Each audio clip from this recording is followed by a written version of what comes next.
Assalamualaikum warahmatullahi wabarakatuh. Om Swastiastu, Namo Buddhaya, Salam Kebajikan. Perkenalkan, nama Taruni Egi Mutiasari, NRP 2242161. Kali ini saya akan membagikan materi tentang Transglobal Leadership. Baik, apa sebelumnya teman-teman semua pernah mendengar tentang Transglobal Leadership? Nah, kali ini kita akan membahas apa sih Transglobal Leadership itu? Pada intinya, Transglobal Leadership itu merupakan sebuah konsep kepemimpinan yang relatif baru dan berkembang dengan seiring meningkatnya globalisasi dan kompleksibilitas permasalahan yang dihadapi organisasi di era modern. Pendekatan ini juga melampaui batasan-batasan tradisional kepemimpinan seperti batas negara, budaya, dan juga organisasi untuk menciptakan pengaruh yang lebih luas dan berkelanjutan. Selanjutnya, ada 3 pendekatan Transglobal Leadership. Yang pertama ada pendekatan transformasional. Nah, pendekatan transformasional ini berfokus menginspirasi dan memotivasi bawahan untuk mencapai kinerja di luar harapan. Nah, pemimpin transformasional ini harus memberikan visi yang jelas dan juga inspiratif, membangun komitmen dan rasa memiliki terhadap visi, kemudian memberikan tantangan ataupun peluang pengembangan bagi bawahan, dan memberikan perhatian individual kepada bawahan, fokus menginspirasi, memotivasi, dan juga memberdayakan bawahan. Asumsi pemimpin dapat mengubah nilai, sikap, dan keyakinan bawahan untuk mencapai kinerja yang lebih tinggi. Kelebihan ini sangat efektif dalam memotivasi dan menginspirasi bawahan untuk mencapai tujuan yang ambisius. Yang kedua, ada pendekatan transaksional. Apa sih pendekatan transaksional itu? Yaitu adalah seorang pemimpin memberikan imbalan atas kinerja yang baik dan memberikan hukuman atas kinerja yang buruk. Ini mencakup 3 aspek. Yang pertama ada fokus, asumsi, dan juga kelemahan. Yang ketiga ada pendekatan transglobal, yaitu kepemimpinan transglobal merupakan sebuah konsep kepemimpinan yang relatif baru berkembang dengan meningkatnya globalisasi kompleksibilitas permasalahan yang dihadapi organisasi di era modern. Nah, batasan-batasan tradisional kepemimpinan seperti batas negara, budaya, dan organisasi untuk menciptakan pengaruh yang lebih luas dan juga berkelanjutan. Oke, next selanjutnya ada apa saja sih definisi dan juga karakteristik utamanya? Di sini ada 6 aspek. Yang pertama ada melampaui batas atau beyond boundaries, yaitu kepemimpinan ini tidak terbatas pada satu negara atau satu budaya. Nah, yang kedua ada kecerdasan multidimensional atau multidimensional intelligence, yaitu mempunyai kecerdasan termasuk kognitif, emosional, budaya, moral, bisnis, dan global. Yang ketiga ada visi global atau global vision, yaitu memiliki visi yang melampaui kepentingan lokal dan nasional. Ini berfokus kepada isu-isu global dan dampaknya. Yang keempat ada kolaborasi lintas budaya atau cross kultur.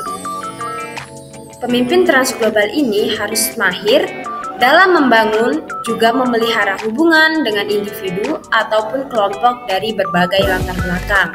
Yang nomor 5 ada adaptabilitas dan fleksibilitas atau adaptability and flexibility, yaitu mampu beradaptasi dengan cepat terhadap perubahan lingkungan global, juga menyesuaikan gaya kepemimpinan sesuai dengan kebutuhan. Yang keenam ada etika dan tanggung jawab global atau global ethics and responsibility, yaitu harus memiliki komitmen yang kuat terhadap etika dan juga tanggung jawab sosial. Teman-teman tahu nggak sih apa pentingnya kepemimpinan transglobal?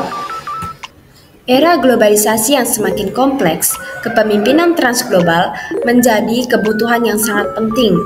Hal-hal ini bisa disebabkan oleh beberapa faktor.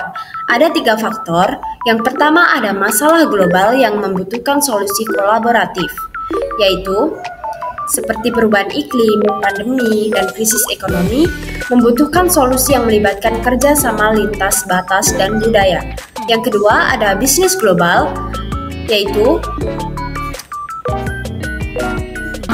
berbagai masalah yang dihadapi oleh dunia saat ini seperti perubahan iklim, pandemi, dan juga krisis ekonomi sangat membutuhkan solusi global. Nah, yang ketiga ada keragaman budaya, yaitu membangun lingkungan kerja yang inklusif dan memanfaatkan kekuatan keragaman menjadi sangat penting. Kepemimpinan transglobal yang efektif harus mampu mengelola perbedaan dan memanfaatkan kekuatan keragaman untuk mencapai tujuan suatu organisasi. Baik, selanjutnya ada dimensi kepemimpinan transglobal. Kepemimpinan transglobal memerlukan 6 dimensi yang saling terkait untuk mencapai suatu keberhasilan dalam konteks global yang kompleks. Yang pertama ada kecerdasan kognitif. Jadi kepemimpinan transglobal itu harus mempunyai kemampuan untuk berpikir strategis dan menganalisis informasi yang kompleks. Membuat keputusan yang tepat dalam konteks global juga memerlukan kemampuan untuk memahami juga mengelola informasi. Yang kedua ada kecerdasan moral atau moral intelligence, yaitu memiliki integritas, etika, juga nilai-nilai yang kuat. Bertindak secara adil, memerlukan kepemimpinan untuk memahami, mengelola nilai-nilai dan etika. Yang ketiga ada kecerdasan emosional atau emotional intelligence, yaitu kemampuan untuk memahami, mengelola emosi diri sendiri dan orang lain, membangun hubungan yang baik. Kemudian berempati terhadap orang lain dan berbagai budaya. Yang keempat ada kecerdasan budaya atau cultural intelligence. Nah, pemimpin ini harus mempunyai kemampuan untuk memahami juga beradaptasi dengan berbagai budaya dari latar belakang yang berbeda. Yang kemudian berkomunikasi secara efektif lintas budaya. Yang kelima ada kecerdasan bisnis atau business intelligence, yaitu harus memiliki pemahaman yang mendalam tentang bisnis global, pasar internasional, dan juga strategi bersaing di pasar global. Yang keenam, ada kecerdasan global atau global intelligence, yaitu harus memiliki pengetahuan tentang isu-isu global seperti adanya politik internasional, ekonomi global, dan tren sosial budaya yang mempengaruhi bisnis dalam suatu masyarakat tersebut. Selanjutnya ada perbandingan dan perbedaan. Ada 3 perbandingan dan perbedaan leadership. Yang pertama ada kepemimpinan tradisional, yaitu berorientasi pada konteks global juga lintas budaya. Lebih berfokus kepada konteks lokal ataupun juga nasional. Yang kedua ada kepemimpinan transformasional, yaitu lebih berfokus pada menginspirasi dan memotivasi bawahan. Yang ketiga ada kepemimpinan internasional, yaitu lebih berfokus kepada manajemen operasi di beberapa negara. Oke, selanjutnya kita akan belajar tentang pengembangan dan juga pendekatan transglobal leadership.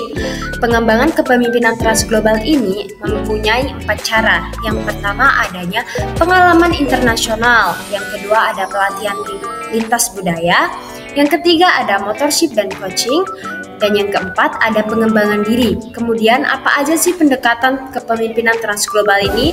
Yang pertama ada pendekatan kewibawaan atau power influence approach, dan yang kedua pendekatan partisipatif atau participative approach, dan yang ketiga ada pendekatan kepemimpinan pelayan yaitu servant leadership. Apa aja sih gaya kepemimpinan dan implikasi serta keterbatasan transglobal leadership? Yang pertama, pilihan gaya kepemimpinan yang tepat itu akan tergantung kepada beberapa faktor situasional, yaitu diantaranya ada karakteristik bawahan, karakteristik tugas, dan lingkungan kerja. Kemudian implikasi bagi organisasi, yang pertama ada penyesuaian gaya kepemimpinan, yang kedua peningkatan motivasi, yang ketiga peningkatan kinerja.